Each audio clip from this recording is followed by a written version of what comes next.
You mentioned fishing. What kind of? How often do you do that? I do that a lot. Like, I mean, I have pictures on my phone of snook. We go my coach pool. I taught the teach pool. Like a lot of the baits that I use. Like, I don't like to use live bait. I love to use artificial baits. We usually go off the Juste Beach Causeway, or we go down to the spillway and fish off the waterfall and everything. Um, we go out deep sea a lot. A lot. That's when you gotta use your live bait and everything. But we go bass fishing. Like me and Tyrell Moore, he's gonna be one of the. I think he's gonna be a star in the making. Here as in Isaiah McFadden. He's a little smaller guy, but he's a hard worker. You have Brandon Letcher. A lot of my teammates, Brandon Letcher. You have Ernest Pierre, Brandon Way. You just have a lot of people like as in Lyle Messam here. Lyle's a senior right now, and I hope he gets picked up somewhere. I hope he does because he's a hell of a worker. He works. He's a workhorse. So many people on this team are workhorse, but nobody really recognizes us because of our school. But we have a lot of talent here that we just gotta get it out. And I hope by this year, me doing the things that they continue to keep coming back. And I mean, with the fishing thing, Tyrell Moore and me and him are always going out fishing all the time. We catch snook all the time. We love to catch snook. I remember one day we got tired of catching snook, and we went down to Fort Pierce to go catch a couple ladyfish, and then came back, and we hooked onto a couple tarpon, and they took us. We didn't have no chance, but it was just fun, and we always do that, and we just do crazy or stupid things in a way, just fishing, just having a great time because. Like I know after a loss, like after a football loss, I love to go fishing because it relaxes me. It gets me away from my mom because my mom's hard on me when we lose. She's hard because like when we lose, she feels like she lost too. So she's real hard on me. So we go out fishing, spend the whole day fishing, come back later out. We come back, take a nap, and go back out and night fish and everything. So that's a really great thing too. Does your mom kind of pick apart kind of things you're doing wrong so you make that throw? all the time, all the time. She's big on that. Like I mean, why'd you throw it? I get home, she's like, why'd you throw it? And she doesn't just get on me. She gets on Lyle. She gets on Ty. She gets on everybody. She gets on everybody. And they all know my mom. My mom's the crazy one. She runs all the way down the bleachers. I mean, if somebody breaks out for a long run or gets an interception and they're running, she's running down there with. And then she's coming back. She's celebrating with us and everything. She's thanking every kid. She's telling every kid when we're coming out, walking out of our locker room and everything. She's telling every kid to have a great job, to play well, play their butts off and everything. But before every game, I always have to give her a hug and give her a kiss and everything. And she's just always there. She tells me, don't do it. You gotta lose focus and everything. But like she's just big on that. She's always criticizing me, and nothing's good enough. Nothing's ever good enough for my mom when it's on the football field. Like I mean, if we win and I could have like the Jensen Beach game, like when I had a total of 4, but I would have had a total of 7, but 3 of them got called back. I would have had 7 touchdowns. I mean, she criticized me on that game. That was one of the best high school games I've ever had. I mean, she criticized, why did you throw that ball right there? He was wide open. You should have made it a little better throw. You should have ran that one. She's always on there. But when she's like that, I know that's my mom. But when she's not like that, I know that there's something wrong or something bothering her when she's not criticizing me. So I like it when she actually criticizes me because it actually makes me strive to be a lot better. So that's a great thing. Yeah. So, I mean, it seems like you're busy nonstop even with that. You got track and field and cheerleading. How long have you been doing both of those? Track, I've been doing track since my freshman year. Right now, my senior year, we're qualified to be going to the States in the 4x1. I have a chance to go to the States in the 200, and I have a chance to go to the State in the 400. The 400 is going to be one of my best events this year. And the 4x1, we're going to definitely, I believe that we really are. We have Lyle Messam. Lyle Messam's going to be running with us. Tyrell Mooring and K2 Hunter should be there and with me. And then we also have our alternates, and even if they're not alternates, if they beat one of us out, we have Fritz and Isaiah McFadden.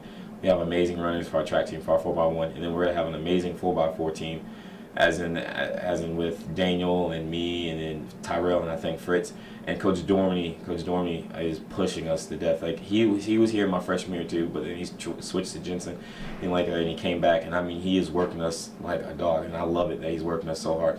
He's also another person that's always wondering how football's going and everything. He's always trying to help me out, and he's amazing, and I love him, and I thank him for all that. And even though he's hard on me too, and sometimes I don't agree with everything, but he knows what he's talking about. He knows his track, he knows his football, but he knows how to make us a lot stronger and faster. And even with Chavo's the same way. He knows his plays. He knows how to read his defenses, and he's taught me a lot of that. and track, and I thank Coach Dormy, Coach Chavez, Coach Lane, Coach Gill, Coach Buck, and Coach Chris Dent, and Coach Poole. Definitely, I thank them all. And with all that and track, and I really believe that we're going to make it really far in track this year. We have a great chance with our boys team. And in the 200, I'm really looking forward to get down to a 21 with Coach Dormy. He really thinks that I can get it, so I'm really going to try to do that. To try to go to the States. And then now with cheerleading, competitive cheerleading, it was, I promised Miss Nall last year and a lot of other people that I would do it. And we have another kid, we have 2 kids on the football team that are doing it. One of our linemen, Jerry DeJean, and Josh Morrison, our free safety. He's out there. But believe it or not, when I first got out there, listen, you work muscles that you've never thought you worked before in your life. I can actually say cheerleading is a sport. Like, I mean, it's hard. Like, it's like, I mean, you go out, and nothing against baseball players or like football players. I can sit there and throw, I can complete a pass, like 10 make 10 throws, and I complete maybe 50% of them or 60%. If you have to sit there and co-ed stuff with a girl or do a lib, I guarantee you won't hit 10 out of those. You won't hit 2 out of those 10. Like, it's hard. Like, it's actually all technique. The way that you squeeze your shoulders, everything has to be balanced up in the air. And the thing about it, like, that girl's life is in your hands. Like, when she's in the air, when you're basket tossing her, co-ed stunts, all your libs and all your QPs and everything. And Miss Nall is, and actually, I love cheering because, like, it also helped me with my flexibility and everything, because you stretch a lot, and it's a great thing. And the best thing about it is actually teaching me how to become a better leader, because in cheerleading, it's not really my sport, so I sit back and observe from all the girls and how the girls argue and how they don't, and how they come together to be a team and everything. And actually, it's teaching me a lot to become a better leader out on the track and even also on the football team.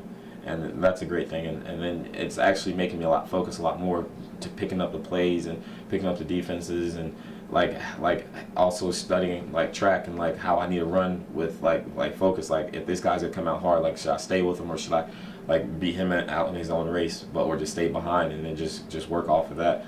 So and I'm happy. Like, I'm happy I'm doing all these sports and everything. It's a great thing. It keeps me busy, and it also keeps my mom tells me to do a lot of stuff so I can keep my mind off of her being so like ill and stuff.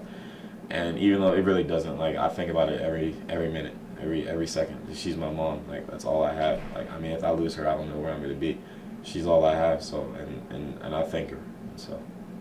You know, you mentioned the cheerleading there. There's got to be one time where you're calling a coach up, and he's like, "Oh, where you been?" And I'm at cheerleading practice, Yeah, all the time. Like, I mean, but some of them are cool with it now. Like, I call them, and like, I remember I had to miss a visit to Navy. I had to miss a visit to Navy one time, and then I had to miss a visit to Illinois because I had a cheerleading competition.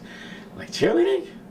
Are you really gonna miss a visit? And I was just like, but Coach Poole's always telling me, if you start a sport, don't you ever quit. No matter what, no matter how bad it is, how much you hate it, you stick it out.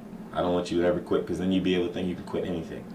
So it was a hard decision, you know what I mean? Like, some of them were upset, but if they really like me and they really care and everything, it's just something that's me, because they wouldn't want their kids to quit a sport. Like, you put yourself in my shoes.